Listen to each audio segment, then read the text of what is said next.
all Americans. Deregulation has been a top priority of this president. The president reversed the disastrous overregulation of the Obama-Biden administration. Under President Trump, 7 deregulatory actions have been taken for every 1 new regulation. This amounted to $50 billion in regulatory cost savings, and it is important to note that this deregulation agenda lowers the cost for every American. The cost of these burdensome regulations fall disproportionately and benefit disproportionately lower income Americans. So this president took action to roll back the burdensome regulations that harm low income communities and make sure that these lower income Americans are taken care of. For example, the president's deregulatory agenda will boost household income by $3,100 annually. Thanks to President Trump's rolling back of the Obama-Biden era CAFE standards, families will have access to cheaper cars. The president's healthcare deregulation will also save patients nearly 10% on prescription drug costs. These real wins for the American people will disappear with a re-regulation agenda, which is why President Trump will continue to pursue his historic deregulation activity. On another note, we saw encouraging news yesterday on vaccines. Moderna's vaccine candidate is showing promising signs. It produced a positive, neutral immune response among the 45 participants in the study. This is comparable to what we see in recovered patients. And the bottom line is that so far we are seeing exactly what you would hope to see in a vaccine. They're expected, the Moderna vaccine in particular, is expected to reach phase 3 by late July with 30,000 participants. And finally, on the therapeutics front, I just want to note a very encouraging Regeneron contract, a $450 million contract for monoclonal antibody cocktail. This is a bioengineered version of convalescent plasma. One of the several therapeutics available to treat COVID, can be used for prophylaxis and treatment, and they say they could have up to 70 to 300,000 vials of this by the end of the summer or early fall. So Operation Warp Speed continues. We continue to see encouraging news on the therapeutics front, and with that, I will take your questions. Jeff. Thank you, Kayleigh. Maryland Governor Larry Hogan said today that President Trump has left states to fend for themselves during this pandemic. He accused the president of not listening to medical experts. That is quite a takedown coming from a Republican governor. Yeah, it's really striking, his comments, especially when you compare them to his past comments. This is revisionist history by Governor Hogan, and it stands in stark contrast to what he said on March 19th, where he praised the great communication that the president has had with governors. On March 19th, he also said, "Thank you, there's been tremendous cooperation." And what is so striking to me about reading that op-ed is Governor Hogan begins with this dramatic April 18th scene where South Korea delivered tests, but just the day prior, he said something entirely different. He, in fact, thanked the president for the progress we've seen in federal and state coordination in recent weeks, and went on to praise testing capabilities. He said with regard to some of the top needs of states, including ventilators and testing capabilities. So 24 hours before this dramatic opening scene of his op-ed, he literally was praising the president of the United States for delivering on testing. And how do you explain that President Trump is trailing his opponent by double digits both nationally and in battleground states, with majorities disapproving of his handling of race relations and the coronavirus response? So that would be a question for the campaign when it comes to campaign polling. But what I would say is we believe this president has great approval in this country. His historic COVID response speaks for itself with delivering on ventilators and testing, leading the world in the amount of testing we've provided, therapeutics, the 13 vaccine candidates, the Moderna example that I pointed out to you. This president's response has been historic, and we believe his support in this country reflects that. But with pertaining to battleground polling or campaign-related polling, I'd refer you there. Yes. Kayleigh, we've seen the president hold a range of public events this week, but none of those events have been focused on the coronavirus. Why not? The president's routinely focused on the coronavirus. I think you'll be hearing more about what we're doing in the coming week. He's hard at work. We talk about COVID every day from this podium. The task force is hard at work, and I'm glad you asked about COVID in particular, because I just want to read through some of the things that we are doing, which I think is most important than what we're saying is what we're doing.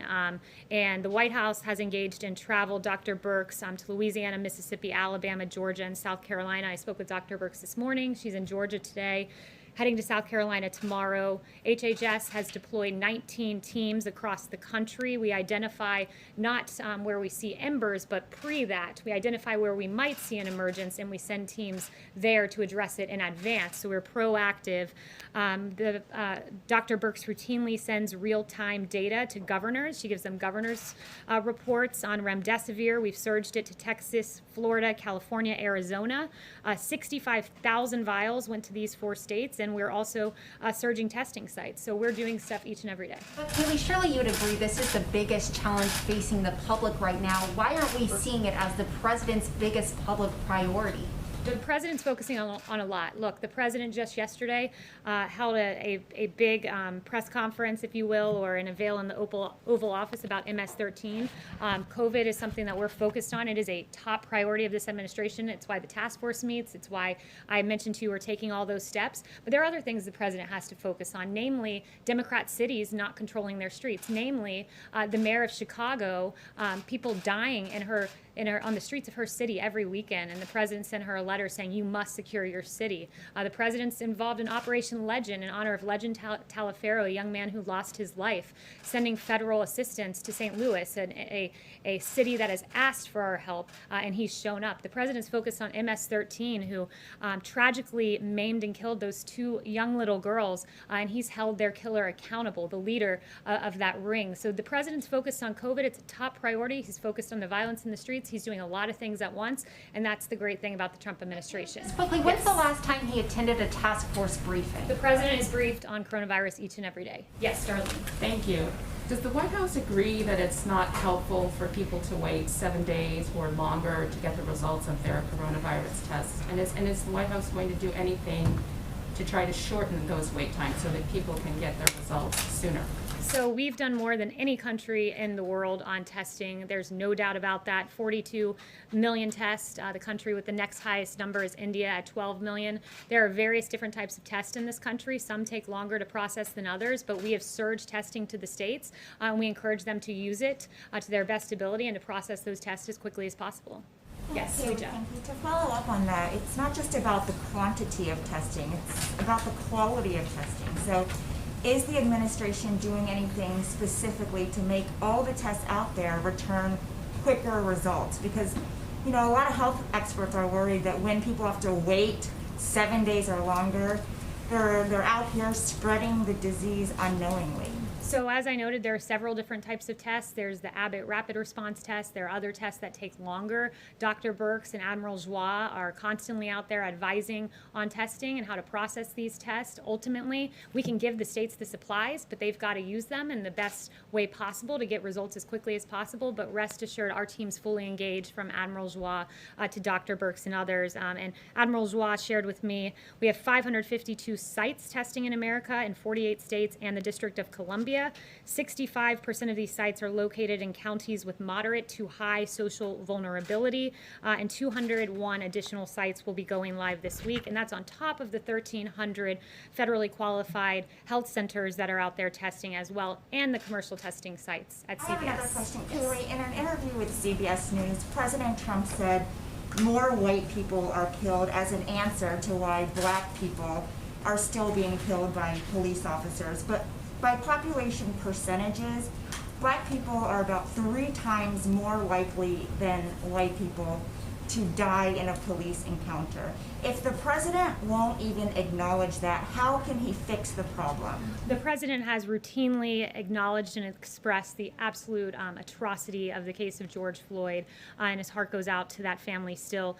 He was noting a fact that there were, when you look at unarmed killings with police interactions in this country, that you had 9 unarmed black individuals who were fatally shot and 19 unarmed white individuals. That's down from 38 and 32 respectively in 2015. So the numbers have actually come down since the Obama administration. He was making that point, but one point he wants to strongly make is this, that black men and women who die of homicide, they are likely to die of homicide at 8 times greater than that of white individuals and Hispanics combined. That's the rate combined. So that's an extraordinary thing that we want to look at. I've listed for you the names of these kids who have died across this country. It is unacceptable, and under this president, he'll take action, and the derelict derelict mayor of Chicago should step up and ask for federal help because she's doing a very poor job at securing her streets. Talking about people Yes. who are dying at the hands of police Yes. officers.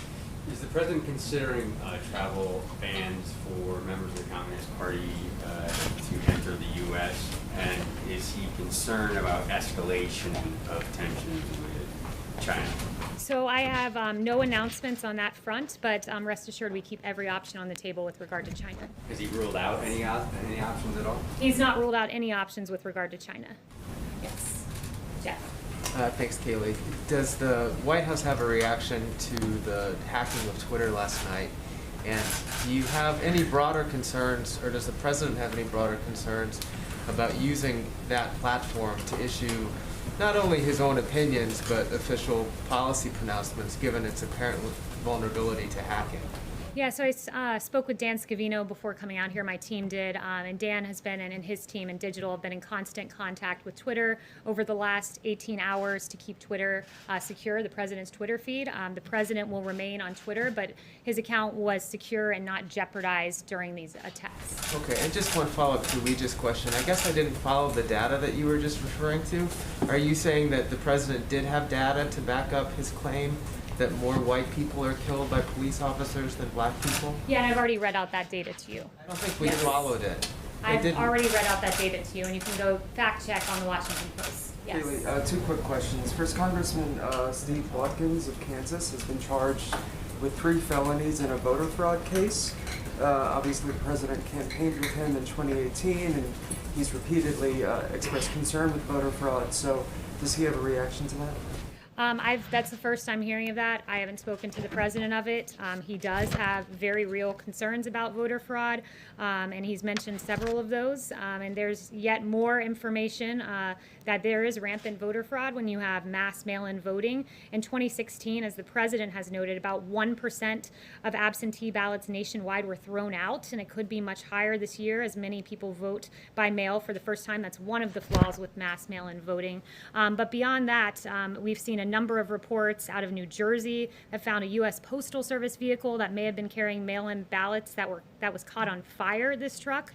This was recent. Also, in the New Jersey Star-Ledger on June 22nd, this was very striking. 500 to 700 Republicans received ballots with all Democrat candidates. They were erroneous mail-in ballots that had been voided and then reissued. And the slate of candidates on these ballots was all Democrat from Joe Biden down to dog catcher, and these were supposed to be Republican ballots. Those are 3 recent examples, and there are many more. A quick second question, Kayleigh. When the president made the initial decision to move the Republican National Convention from Charlotte to Florida, he said that it was because the North Carolina governor was in a shutdown mood and that he was playing politics because he didn't want to pack an indoor stadium to full capacity. He also said that the cost to North Carolinians would be, and I'm quoting the president now, all of the jobs and the economic development the convention would bring.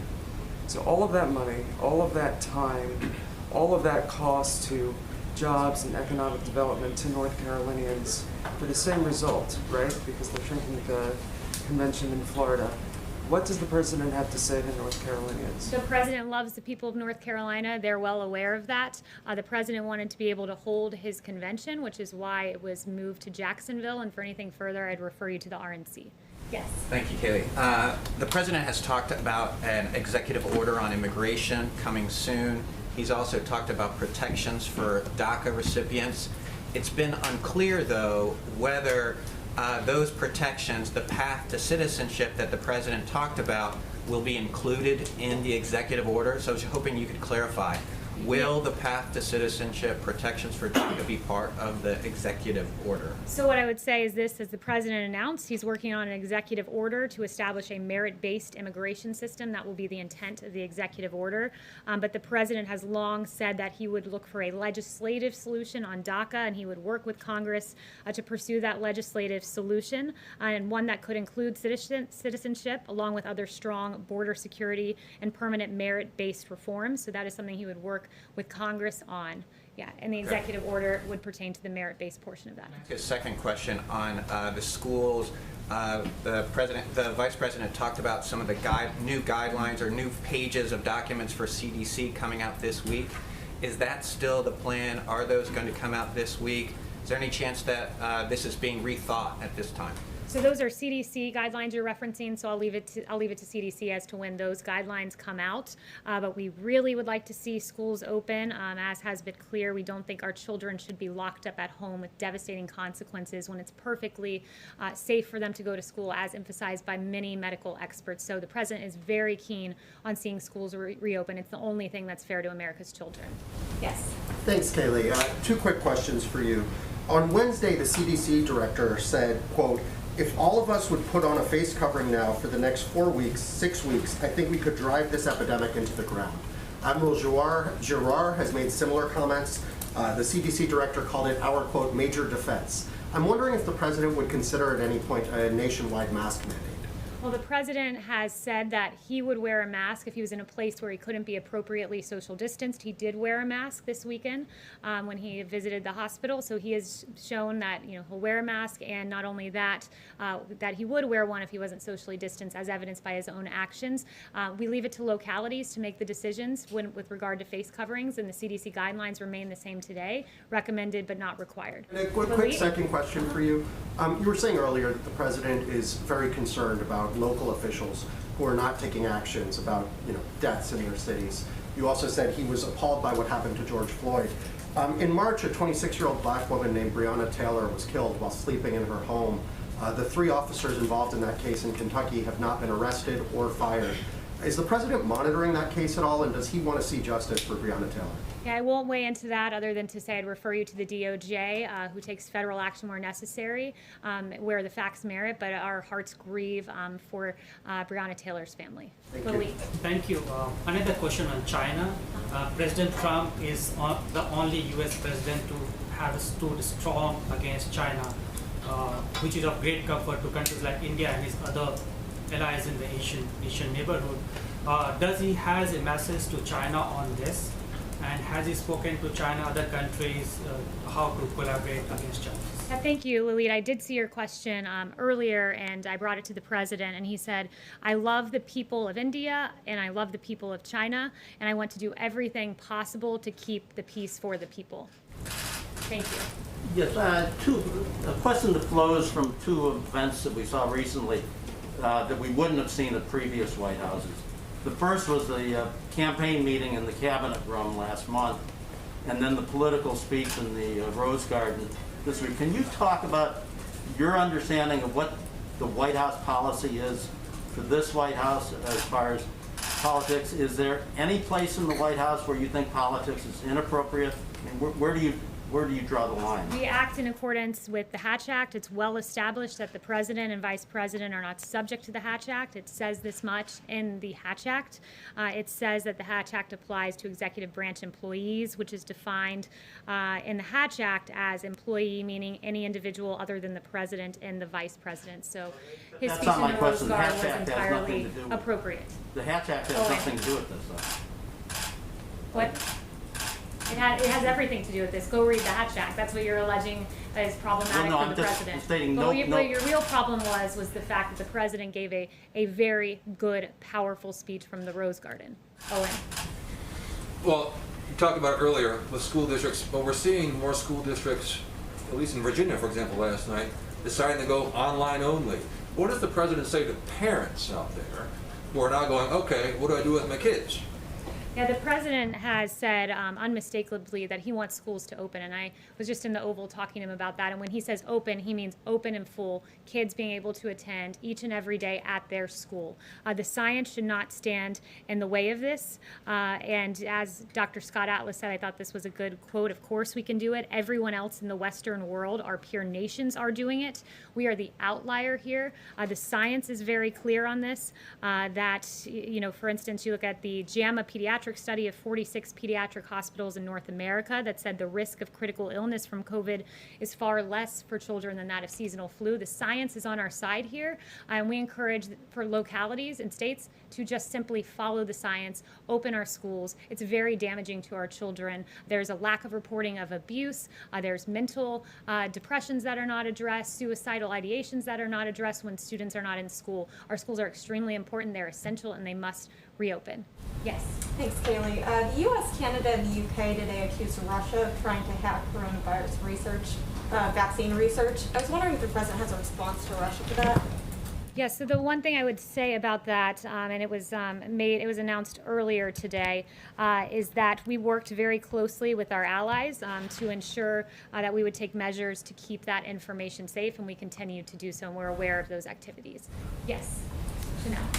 Thanks, Kayleigh. On the CDC, on the movement of data going straight from CDC to HHS now, understanding that HHS needs access to real-time data, was there also any concern whatsoever undergirding this decision regarding CDC's possible manipulation of data? There were some reports coming out of Florida. Certain states were coming out and saying mid-level CDC reports were not necessarily accurate. And so did that have any effect in this decision to send data straight to HHS? No, the intent for this decision, and I talked extensively today with Dr. Birx, with Secretary Azar, and with Dr. Redfield about this.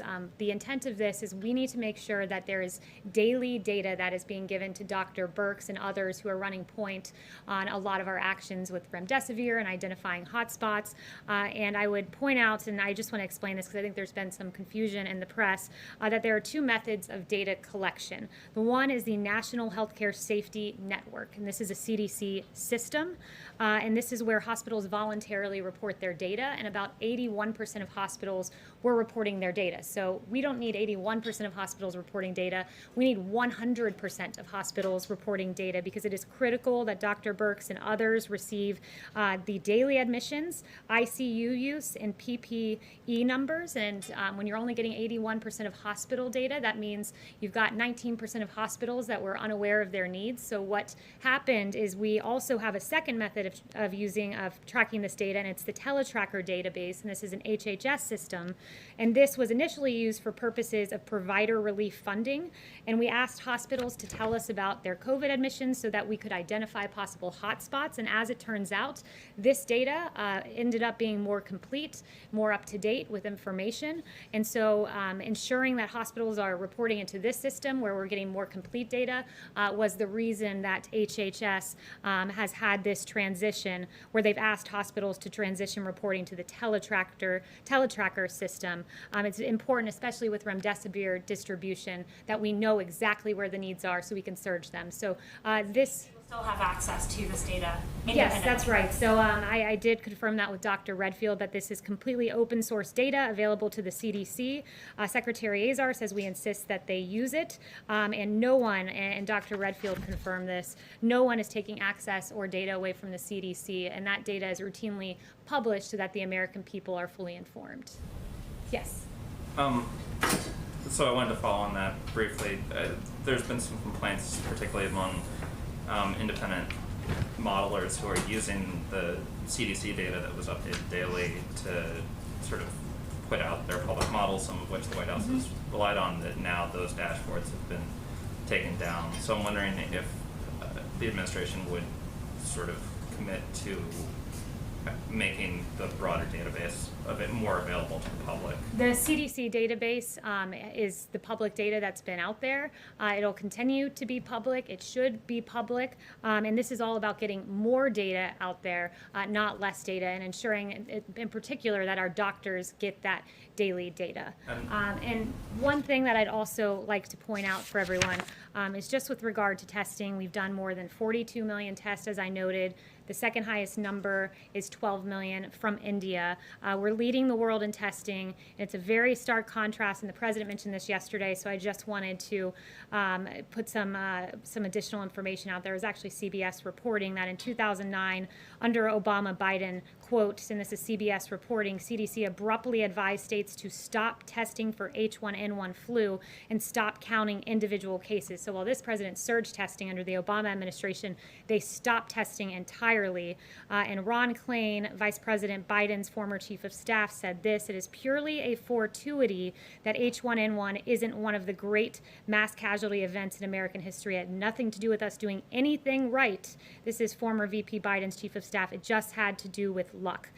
Contrary to that, this president led the world in testing, led the world in ventilators, redistributing ventilators, 4 therapeutics, 13 vaccine candidates, 1 going into phase 3 clinical trial. This response has been extraordinary and historic.